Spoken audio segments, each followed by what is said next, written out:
Hello, everyone. Welcome to Backyard Musings, broadcasting live from Apple Valley. I'm Steve. In your backyard, and I'm Scott in my living room. Yeah, Scott's in his living room. So Scott is on assignment this week. He's actually helping out with it's High Adventure. No, young men Girls camp. Yeah, for the steak. So, girls state camp. Yeah.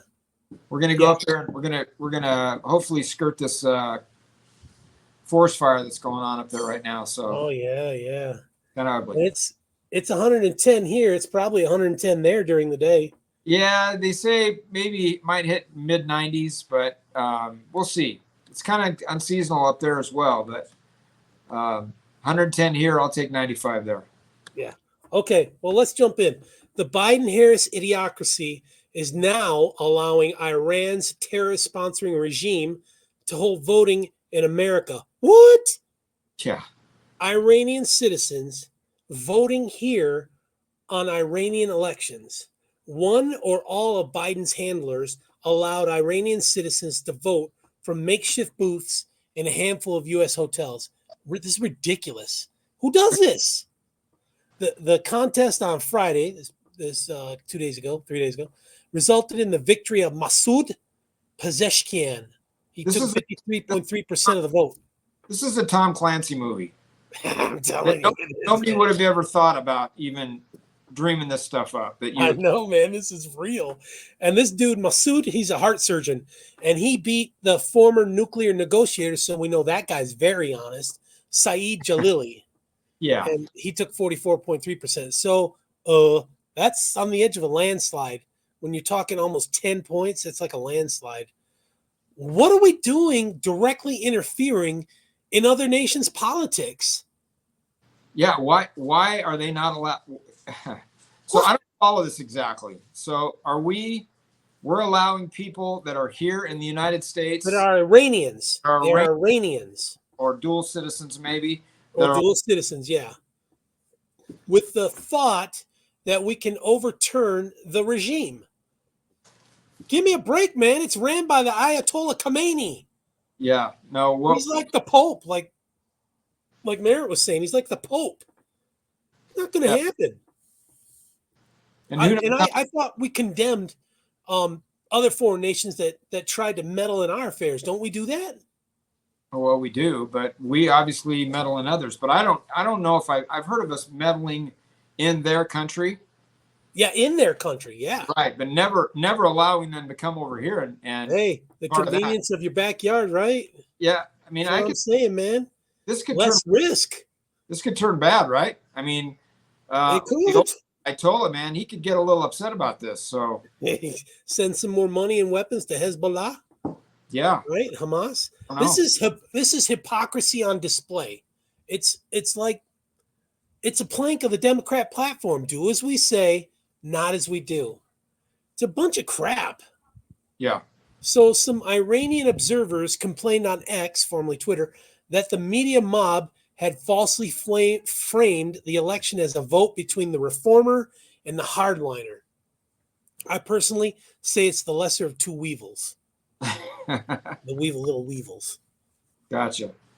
All right, here we go with the names of these. Good luck on the names, man. Yeah, Kaveh Shahruz, an Iranian Canadian expert on Iran's regime, urged a two-front battle to debunk the myth that Pezeshkian is a reformer and to unite the Iranian opposition against the regime in Tehran.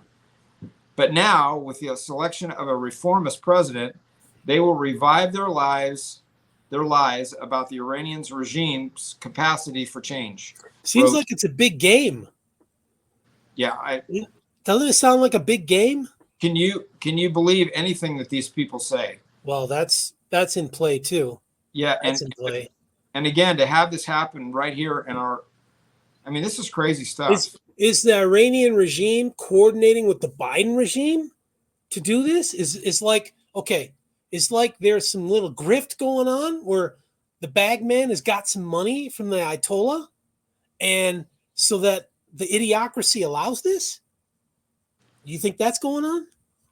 I don't know. And I'm not saying that these people that are voting here are bad people, but it's a numbers game. Maybe a few of them are bad, and and then you turn these voting areas, these polling places into a Hotbeds, great place for a what do they call those things? Those bombs, strikes. strap-on bombs, or whatever those people were Oh wearing. yeah, the detonate for someone Yeah, to detonate. Yeah, yeah. It's just asking for trouble. I mean, and then what we're expecting our military and our police force to step it up and good secure point. areas. I mean, it's just nuts. So Well, there's got to be a reason why they're doing this. They're getting something out of it, right? Why else would they do it? They don't do it for China. They don't do it for Russia. They don't do it for Sri Lanka. not that we know of, anyway. Well, yeah, not that we know of. Yeah. So why does the president of Iran even matter? The unelected supreme leader of the Islamic Republic of Iran, currently Ali Khamenei, has the final word on all domestic and foreign policies. Yeah. Yeah. So why do they have that's another question. Why? I've always wondered that. Why did they got the Ayatollah who's running the show, really, right? He's like the supreme guy. And then they've got a president. Well, they can't have the supreme leader Ayatollah getting into the day-to-day mucks of, running a faction, right? So they put in a puppet, right? A bureaucrat who just does what Khomeini says. Yeah, so Khomeini selects who can run for president. Oh, that's fair. It's a selection, not an election. Right, he selects. Yeah. The lesser of two evils. This is like Russia. Putin decides you're man enough to run against me. We may not see it after the election. You better look behind your back before you get assassinated, right? Yeah. So how do we think this is going to go over when Iran takes another American hostage? I don't know. We're interfering, so I don't know, man. Well, they'll probably demand money from Biden. Again, this is just it's we're dealing with a rogue and murderous regime as you got here. So, well, terrorists, they're sending money to Hamas and Hezbollah, and they're backing the Houthi rebels or the Houthis, whatever. Yeah, and we're building them floating bridges that don't last. So. Shut up, man! Don't get me started. Don't get me started, please. All right, I think I'm done. Okay. It's perplexing why any administration would grant access to a rogue or murderous regime. Should we now allow foreign countries to establish police stations in America to police dissidents? I think we let China do that, just that. China's been caught doing that in New York. Yeah. I'm not sure about San Francisco, but definitely New York. This stuff is just out of control. I mean, is Biden really informed or controlling this kind of a well, we don't know, but what is he doing about it? Right. Check out, here's the State Department's principal deputy spokesperson, that's a pretty long name, on their spin, quote, in this context, foreign governments carrying out election-related activities in the U.S., they need to do so in a manner that is consistent with U.S. law and regulation. Is there a law that governs foreign nations allowing to vote? I don't know. I would. This dude Patel said, he's the mouthpiece. Quote, we respect the rights of Iranian citizens and the diaspora, I don't even know what that means, protesting Iran's elections or choosing to participate in Iran's elections. Why stop in Iran? Like I said, why not New Zealand? Cuba. Why not Cuba? Yeah. Freedom fighters. And so this dude says, and I'll also just note that the Iranians have conducted this kind of activity in the United States before. What?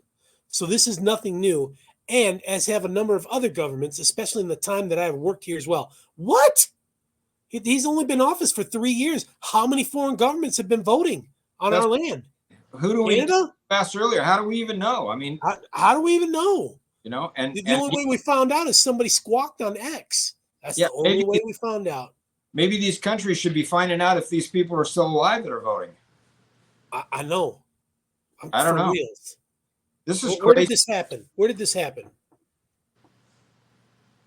I don't know. All right. Am I up? You're up. All right. A polling location at a hotel in Linwood, Washington. On June 28th, a security guard allegedly assaulted an Iranian American who had objected to the election. Oh, wow. Good for them, I guess. According to the police report obtained by Backyard Musings, a hotel security guard grabbed her arm and attempted to seize her phone. The police officer reviewed a video of the confrontation and noted that he did not observe the security guard issuing the Iranian American a warning that her phone would be seized before his attempt to take it. Iran's regime announced the polling locations through its representative in the U.S. What? Are you kidding me? What? Iran's regime is go to the hotel in Linwood and vote. Go to Colorado, Aurora, and vote. Go to New York City and vote. This is ridiculous.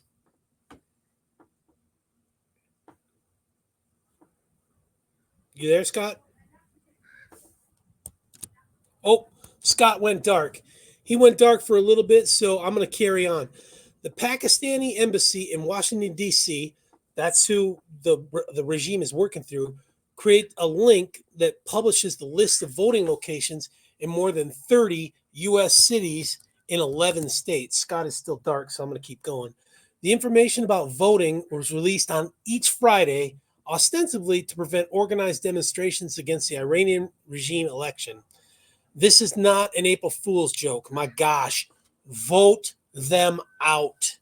Thanks, everyone, for joining us. We'll see you tomorrow on Backyard Musings. If you like it, subscribe.